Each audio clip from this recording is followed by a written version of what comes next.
Msaada huo unajumuisha vyakula na mahitaji muhimu kama vile mchele, mafuta ya kupikia, sukari, vinywaji pamoja na mbuzi, ukiwa na lengo la kuboresha ustawi wa watoto hao na kusaidia uendeshaji wa kituo hicho. Akizungumza wakati wa kuwasilisha msaada huo kwa niaba ya mkuu wa mkoa wa Songwe, mkuu wa wilaya Ileje, Farida Mgomi, amesema kuwa serikali itaendelea kushirikiana na taasisi na vituo vinavyojitolea kulea watoto wenye mahitaji maalum ili kuhakikisha wanapata huduma bora na malezi stahiki.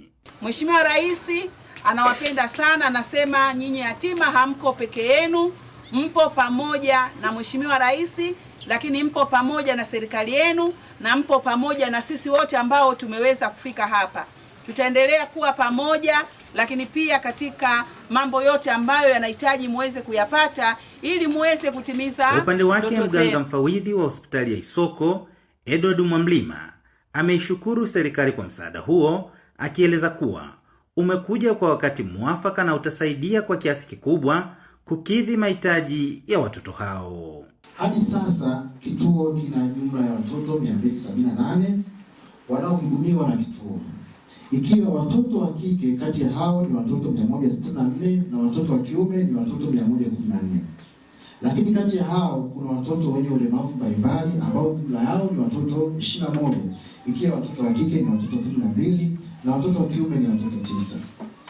Lakini pia miongoni mwa hao watoto wote wapo watoto wanaosoma shule za msingi, shule za sekondari, vyuo vya ufundi, vyuo vya kati pamoja na vyuo vikuu. Naye mmoja wa watoto wanaolelewa katika kituo hicho, Bahati Shonza, kwa niaba ya wenzake amemshukuru Rais kwa msaada huo na kuahidi kuendelea kusoma kwa bidii ili kufikia ndoto zao, huku mtoto mwingine Daniel Ituhi akieleza furaha yake kwa kupokea msaada huo, akisema umewapa faraja na matumaini mapya.